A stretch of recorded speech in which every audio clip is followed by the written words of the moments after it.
Welcome to Monster Transmissions. I'm Curt in Curt's Corner. Today we're going to go over how to rebuild a Ford AOD. Now this is an overdrive transmission that Ford came out with.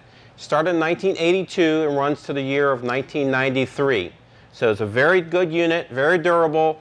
It was used in a variety of Ford vehicles, from a Ford Mustang 5.0 all the way up to some of their pickup trucks, the F-150s, and used in a variety of their vans and a variety of other cars and trucks that Ford made. Now this is a common unit. They did come with a variety of different tail lengths, and it's also available for 4x4. We're going to start off by what tools you're going to need to disassemble the AOD transmission. There's also tools, specialty tools required for reassembly, but we're going to go over what you need to take it apart.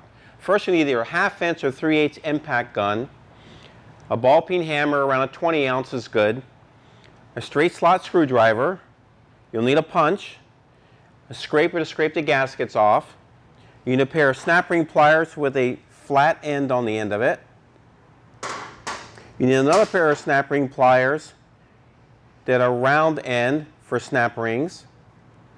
You need a pair of small cutting dice. You'll need on those pliers to remove some roll pins. The sockets that you'll need will be a 5/16 or 8mm, 10mm socket, 11mm socket, and a 13mm socket. And those are all the different sockets you'll need for disassembly. You also need a couple of small screwdrivers to take the drums apart. And you also need a pick, a magnet to capture the check ball for the governor assembly. You need a 13/16 wrench. That's to disconnect the linkage nut assembly and the transmission, as well as an air blower, sometimes to blow the pistons out of the casting of the case. And most importantly, you should have some gloves, protect your hands, and safety glasses. So these are all the tools that you'll need to take the AOD transmission apart. And the first place we want to start is by removing the rear seal. And you'll make sure that you hammer straight down on the metal lip of the rear seal. Do not drive inward to where you'll gouge the aluminum, and then you'll have a consistent leak there. There you go, the seal's removed. The next item to remove is the mount, which is I've already removed, as well as your speed sensor. There's different design speed sensors, 11mm or 7/16 socket to remove that bolt. You save all these small parts, obviously. You're going to need them for the reinstall. Disposes the nylon gear. And this speedo gear will ride on the splines, which is part of the output shaft. Now we're going to remove the 6 extension or tail housing bolts. Some of them, you notice, will have studs for brackets that fit on the back. And we'll have a stud coming out through the middle of the bolt. This design, like a regular Mustang 5.0, does not have the setup. It's 13mm head bolts. Sometimes you'll need a hammer just to soften up the rust. 13mm. Here's typical tail housing. This is the governor assembly here. You can remove the snap ring right here. So you gently tap the governor, slide it off the output shaft.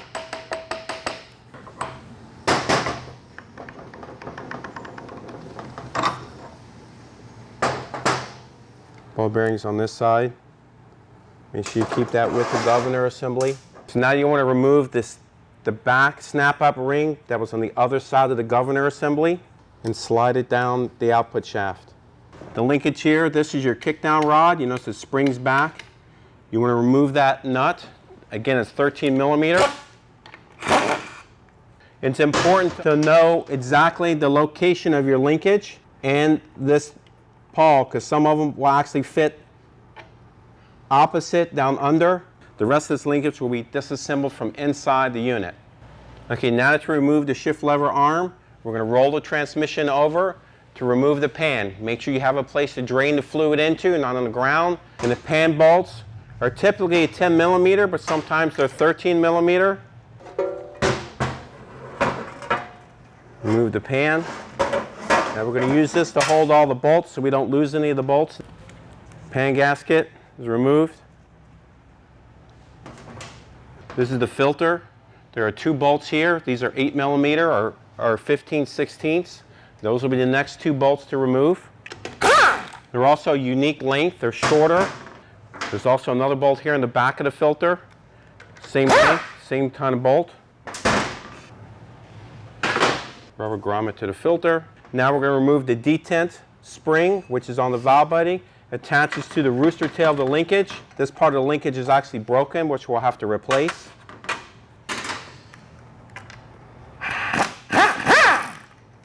And now we can remove all the balance of the valve body bolts. Now there are 2 different length valve body bolts on the AOD. There's a longer one, obviously in the higher portion, and then there's a shorter one for the lower portion of the valve body. These are the 2 primary length bolts on the AOD valve body. So we're going to remove the balance of all the bolts. On the AOD, there's no check ball or anything that's going to fall out in this area. It's inside the valve body. There's just a gasket to the shift plate, and the valve body literally just pulls right off of the assembly here. So we'll get into the valve body when it's time for rebuild, showing you how to rebuild the valve body. This is a later unit. Some of the earlier ones will have a valve train here with a spring clip. That is not on this unit. It's not missing. It's just this unit was designed without that valve train. This is the 2-3 accumulator. This is reverse, and this is your overdrive. So we'll start here with the 2-3. There's a snap ring here in the case. Your snap ring pliers, you're going to compress the clip.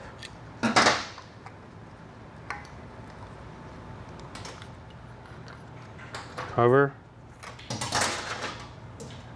And the spring. And the piston. This is the order that they're removed. Now we're going to work on reverse.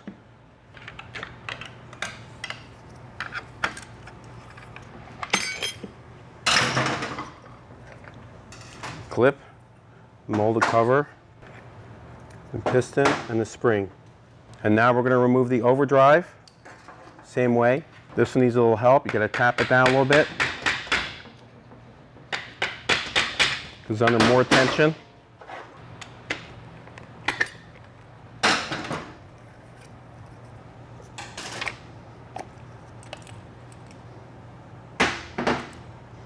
These are the 3 different pistons that were removed. Keep them in order. You just simply line them up and leave the clips with them. So when you clean them, you can keep them in the same order. Now in the kit will come with a new molded cover and piston. The next item I'm going to remove is the actual linkage itself. It's a 2-part system. It has a linkage nut to remove the rooster tail, which this one happened to be broken. You remove that, and there's also a roll pin here to remove the linkage arm out of the case, so you can change that seal. First we're going to remove this nut. It's usually 13/16, but this one was broken, so I don't have to use a wrench off the shaft. And now we'll remove that little roll pin. Just pull it right out of the case. And now the linkage slide right out of the unit. Keep this together, and you can clean them together. Removing the parking pawl.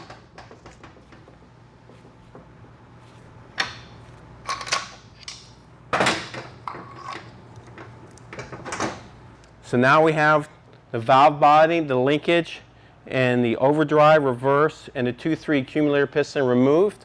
Now we'll start by removing the pump and pulling the inside of the unit apart. First thing you'll notice is the pump bolts themselves. Those have a 10mm head. That's the same on all the units. You have to use the impact gun to get these bolts released.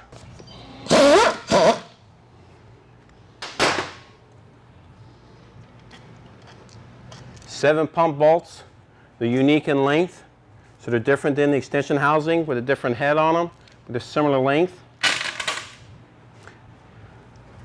Now there's 2 ways to remove the pump. One is you tap the case while you pull on the pump stator, and the sonic vibration will release the seal and allow the pump to slide out.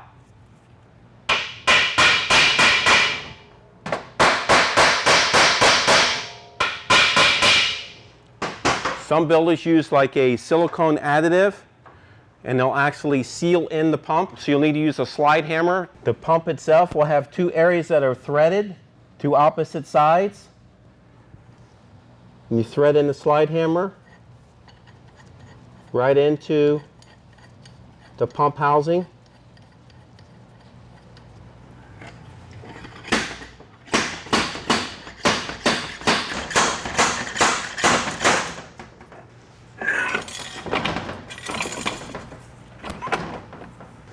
Notice here, broken part. This is a snap ring. It's very common for the snap ring to come off the top of the drum for the sprag assembly. Very common, but we have a cure for that in the kit, a repair for this. The next thing we're going to remove is the intermediate clutches.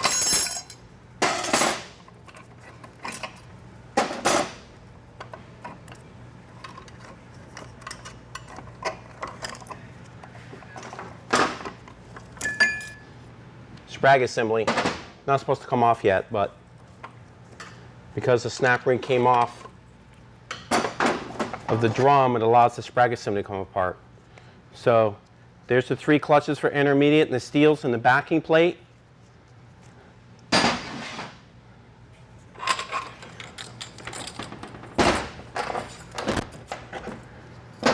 This is your band, which is totally wiped out, and that will come in the kit. You got your direct drum as well as the forward drum. We'll get into disassembly of those after we take the rest of the unit apart. Hub with a bearing. Here's the sun shell. This bearing is coming apart. There's another part we're going to replace. We're now going to remove the snap ring in the case.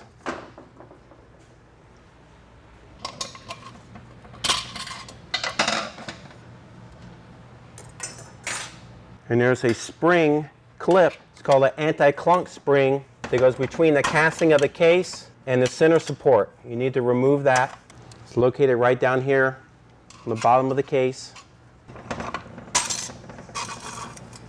It's a little spring, anti-clunk spring. Now you can pull the center support out. Comes out with the Planetary. So this is your center support. There's also a sprag in here, which we'll get into that during the rebuild. And this is your center support.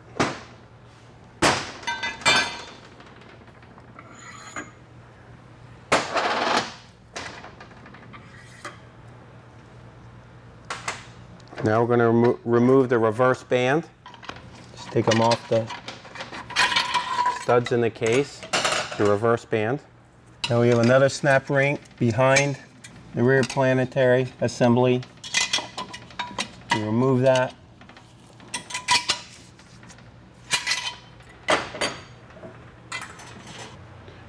Okay, remove the direct drive shaft.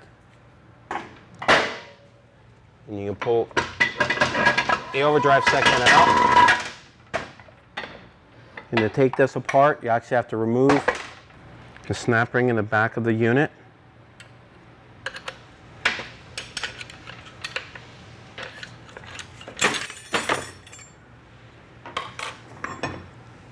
Remove this output shaft.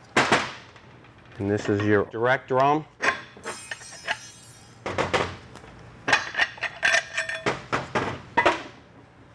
So this is the overdrive portion. Okay, now we cleaned off the bench and have somewhat reassembled the major drive components of the AOD.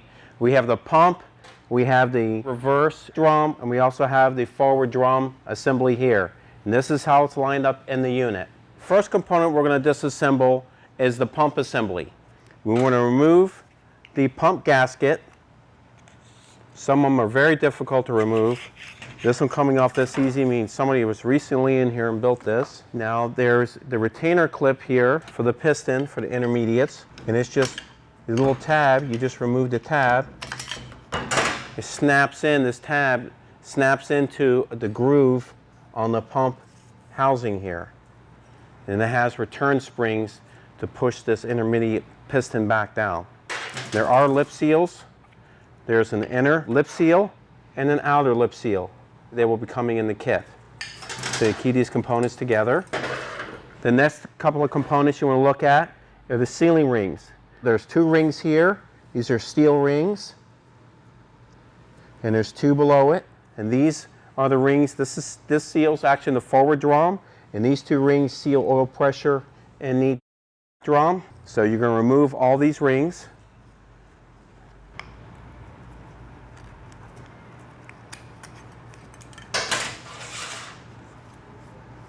These are basically snapped together.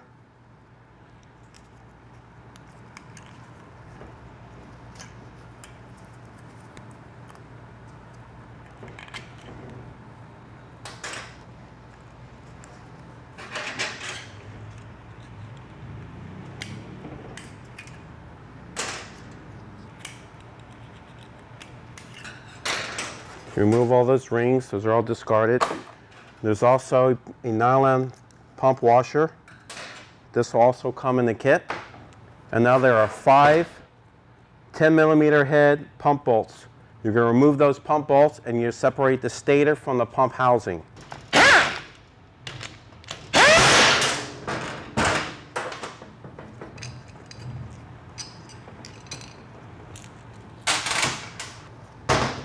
This is the pump stator, and you have the 2 pump gears. You check for wear, obviously, or if they're broken.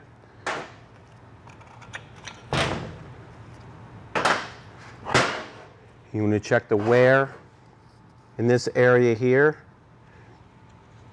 because if it wears too much here, you'll lose hydraulic oil pressure. And now we're going to replace or remove the front seal and the pump bushing. Both items come in the rebuild kit from Monster. There's also a rubber sealing ring on the perimeter. I removed that. That will also come, obviously, in the rebuild kit. Remove the front seal.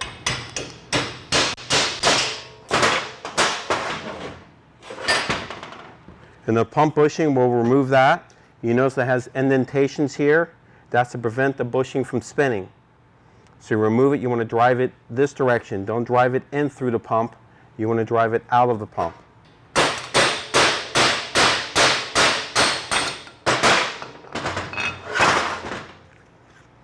Remove the pump bushing. So the pump is ready to be cleaned and rebuilt. You remove the lip seals from this aluminum piston for the intermediate. The next drum we're going to handle is going to be the reverse drum. This drum here. This is the drum actually came apart in this particular unit. This snap ring opens up, and then the top washer on top of the sprag assembly starts spinning. So now this is destroyed, and usually the sprag can come apart or break. But this is the sprag assembly itself, the outer race, and this is the sprag, the independent sprag itself. This also comes in the kit. We're going to disassemble this drum. I also want to note on this particular unit, the band was totally wiped out. All the clutch material has been worn completely off, down to where the steel, and it actually has left grooves in this drum. So this drum itself is actually not even rebuildable. It'd have to be resurfaced for the band to fit there tightly. So in this particular unit, we'll have to replace this drum. We also want to inspect in here for, this is where the rings ride from the pump, to make sure it doesn't have ring grooves. This area is good, but this drum is actually not usable. But we will be using the snap ring and the top backing plate and the other components from this drum sometimes do not come with a replacement drum. So you got the clutches and steels and the backing plate.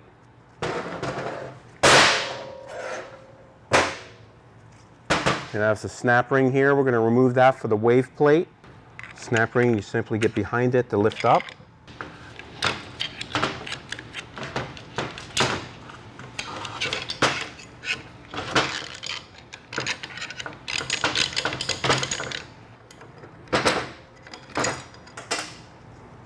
And this is a wave snap ring. It's different in most senses that you notice it's thicker and also has a wave to it.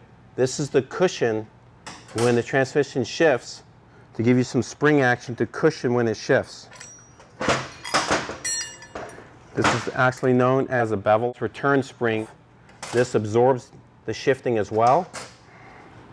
We're removing the piston. This is the order.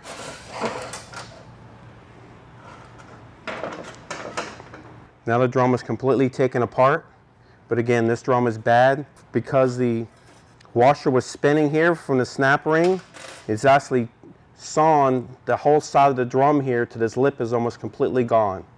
So this drum for that reason is not usable, also because of the band riding on the drum and scoring it makes this drum unusable. The next drum we're going to work on is the forward drum. There's a bushing on the end. This is where the direct drive shaft rides through. So now we're going to remove the top snap ring as well as top backing plate and the clutch assembly. And to keep them in order, this is the top backing plate, has a bevel on it. We'll get in that during the rebuild. And that's a clutch steel with a bottom wave plate. This one here, you'll need to use a foot press so you can remove this inner snap ring to take this spring assembly out to remove the piston. You make sure the opening is facing towards you. You need to press the foot press to relieve the tension of that spring assembly so you can simply remove the snap ring. And then there's a top metal plate and the spring itself. And now you have the piston, aluminum piston. Simply rotate and it'll simply slide right out of the drum itself. Now this has an inner and outer lip seal, just like the reverse drum. You remove them, compare them to the new ones in the kit as you replace them. But we're removing them now so we can clean the product. Now we disassembled all the drums except for the direct clutch hub. We're going to remove the clutches from this assembly. So we pop this snap ring out.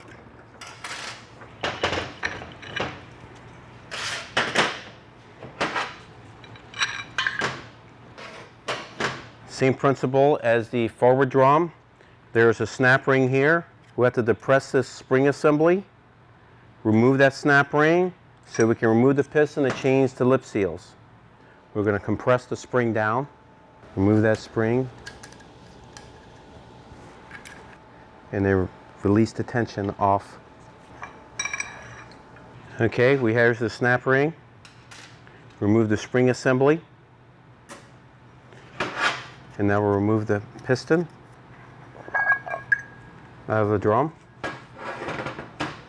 There's a lip seal here on the aluminum housing itself. Again, you remove it for cleaning, but you want to compare it to the new one in the kit. The other seal is here in the drum.